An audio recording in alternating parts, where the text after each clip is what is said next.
Good morning, Lisa. How are you? Hey, what's up? You're talking about Ellen, who has my same lesbian haircut. Do you know her personally by any chance? I don't, but I hear she's a huge biatch. That's what I hear too. Yeah. And I'm just kidding. I've never heard that. Let's just try to create this. Okay.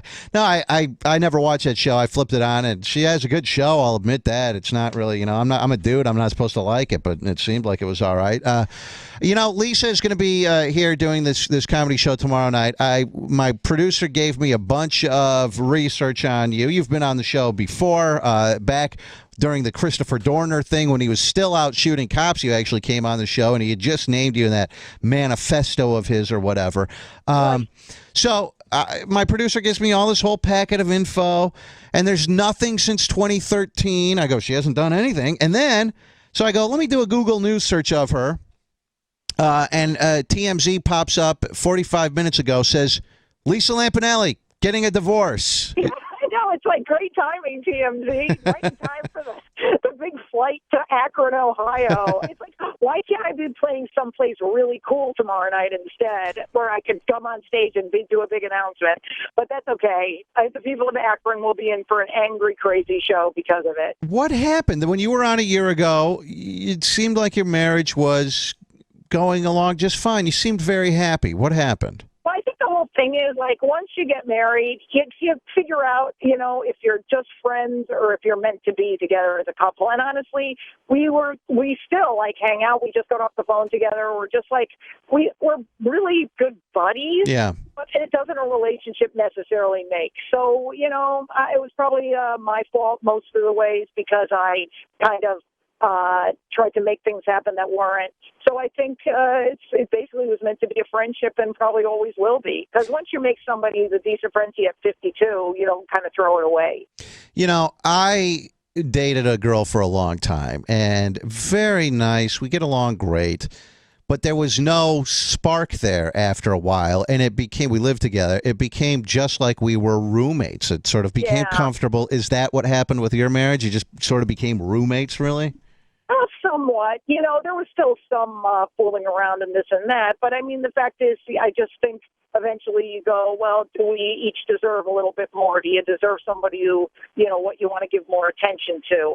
And I personally, I'm going through menopause, so I'm so, like, shut down that I don't know what I want as far as, like, if I ever want to date anyone again. So, yeah, like, luckily what's downstairs ain't working. So, his is working, though. So all the ladies out there, get in line. Well, do you feel bad that you spent $300,000 plus, more than that, I hear, on this wedding a few years ago? No, because it was the best wedding ever. And I was even saying to my sister-in-law yesterday, I was saying that was the best wedding. I don't have any regrets about it. Money comes and money goes, but the memories I have of, like, seeing my dad dance with my sister, having my dad dance with me, having those, like, moments that you go, that doesn't disappear just because a marriage doesn't work out. You still, I won't even put the wedding album away because I see those images and I'm like, oh, that was really the greatest weekend ever. How does TMZ get this story? I mean, when you're, look, it's bad enough going through a divorce or a breakup, but if you're a celebrity, and it's makes it even tougher because you're not breaking up just amongst friends and family. Everyone in the friggin' world knows about it. Do you guys put out a press release or tell them yourselves, or do they just get this? How does that work? Well, the good thing is I've always had a great relationship with TMZ. I even guest hosted for Harvey once. I've been on TMZ Live a lot. So I know they really like me, and they joke with me in good fun. They're good people, to me at least. So when we were going to issue a statement, I'm like, they'll get the news out there. They'll be fair. They won't be a-holes. They won't make up stuff about us.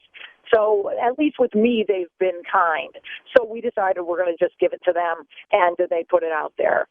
Lisa Lampanelli is on with us. She will be at the Tangiers Comedy Cabaret tomorrow, 7:30 and 9:30 p.m. I'm going to give you the number to get tickets for these shows in just a second. But now let's switch gears here for a moment and talk about, not only is Lisa going through a divorce, but my phone screener says that when he picked up with you, that you were your voice was wavering and you Yeah, are frazzled. my dad, I just got a call. My dad's been having a very terrible health crisis for 6 months. So it's even hard to talk about because it's my dad, and he's like the closest person to me. So I'm like, he like take me off the speakerphone. I'm like, dude, I can't get arrested. I'm driving to the hospital. My dad just got rushed to the hospital.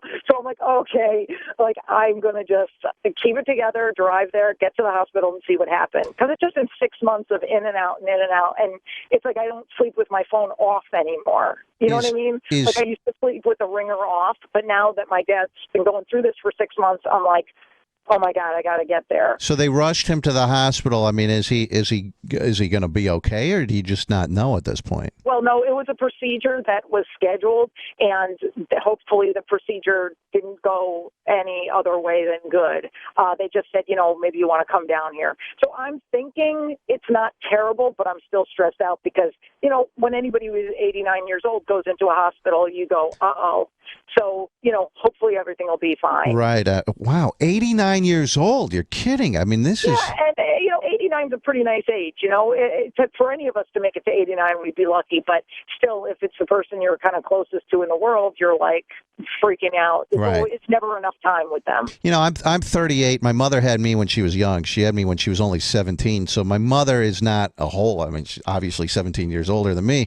I have not even thought about my mother, and I didn't know my father at all. I haven't even thought about my mother passing away. Obviously, when your dad gets up in his 80s and is now 89 years old, do you come to a peace with that, or do you think about it at all, or? Oh, I've been worried about my parents since I was in college. I just get worried about people around me. I have a stress about will everybody be okay, and I'm a caretaker. I'm like, what can I do to make your life a little easier, whatever. So, when my dad, I've been worried about his health for a few years now, a lot of years. So luckily he's been hanging in there, but yeah, it's always on my mind. And I kind of, a few weeks ago, worked with a therapist on letting go a little, meaning, hey, 89 is a good year to live to, eventually he's going to pack up and go. I mean, this is not a secret to anybody, but, I don't think it's ever easier or harder depending on whether it's sudden or not. Does it affect when you go through these things, and not only this divorce that just became public, I saw on TMZ this morning, that you're going to be going through, Right. Things like that, the health of your father, does that affect you as a performer? Because you still have to go out and try and make people laugh in Akron tomorrow night. Does that have an effect on you? I think it's great because it's the chance you have to go out there and put yourself aside and your feelings aside and go, wait a minute, these people, for whatever they're going through, need to laugh. Because some people, yes, go out just for entertainment, to get drunk or whatever. But I've had so many people come up to me and be like, oh, this is the first time I've laughed since I had some woman say it's the first time she laughed since her kid died 5 years before. Oh, wow. And you just go, you know what, maybe, God forbid, they're there for that reason or a reason to kind of shake off a terrible week or a firing or a crisis of some sort. Put yourself aside, don't be self-centered, and just really go and tell the jokes and be who you are for them, and you just don't think about yourself.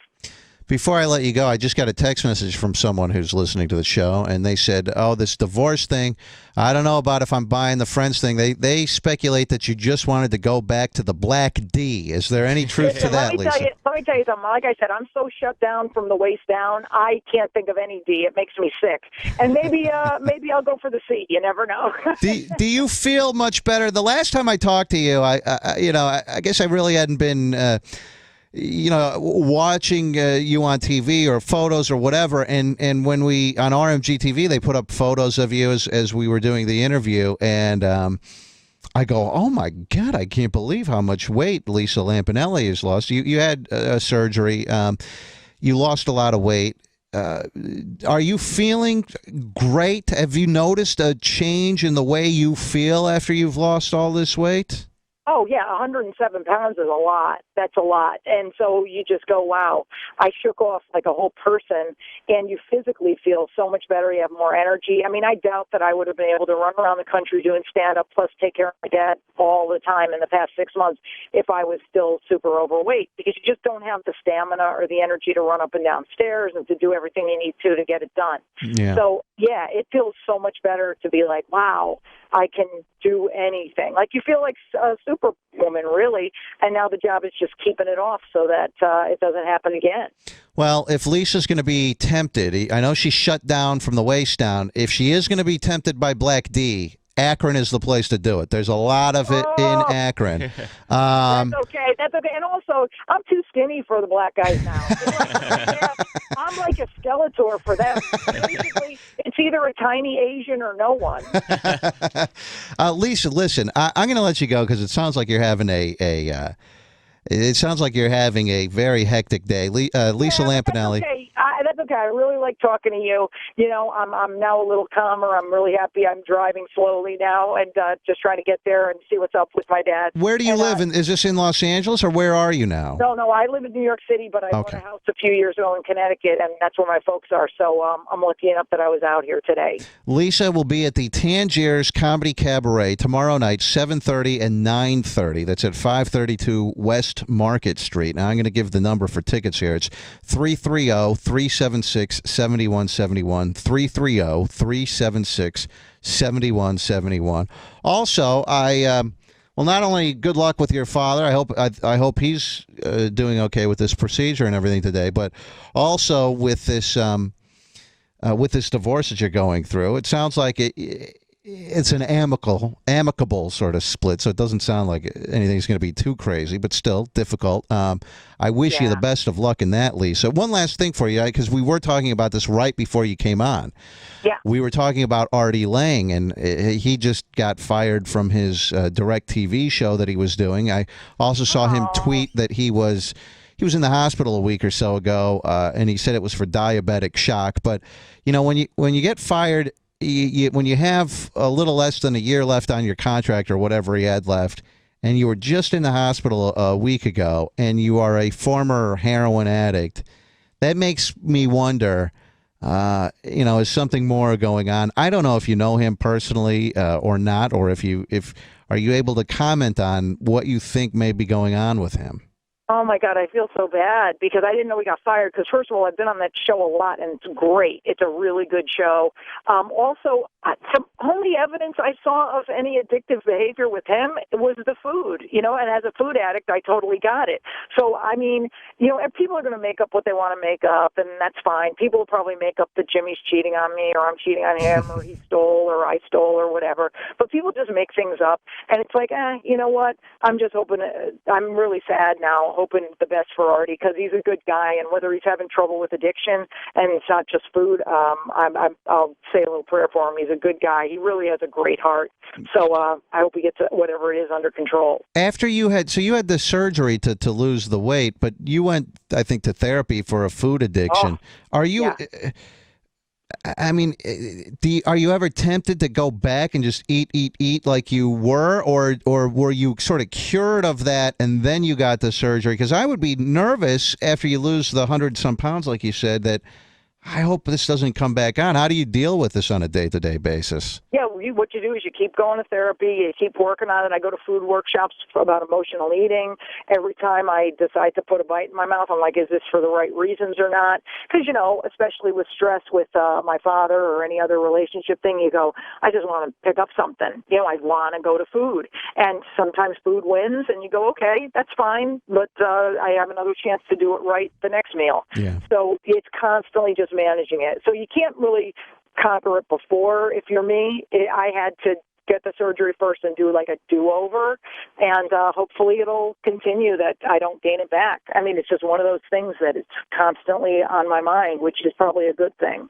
Lisa Lampanelli will be at the Tangiers Comedy Cabaret, 532 West Market Street in Akron tomorrow night, 7:30 and 9:30, 2 shows, 330-376-7171 for tickets. Lisa, good luck with your father today, and best wishes as you go through this divorce. course, and everything. And thanks. And from what I hear, you guys are in Binghamton too, right? Yes, we are. Yeah. Oh, good. I'm going to play there September 12th at the Forum, and I've never been there, so people should come out. Go to insultcomic.com for tickets for tomorrow or the Binghamton show. That'd be cool. Well, I appreciate you coming on today, especially with everything that is going on in your life. It's probably the last thing you want to do is but you're so nice. Like, you're really cool people, so thank you so much. Well, thank you, Lisa, and we'll talk to you again sometime in the future. Thank you, Lisa. Okay, bye-bye. Bye-bye. Lisa Lampanelli. Wow, sounds like she's having a rough day today. Real bad.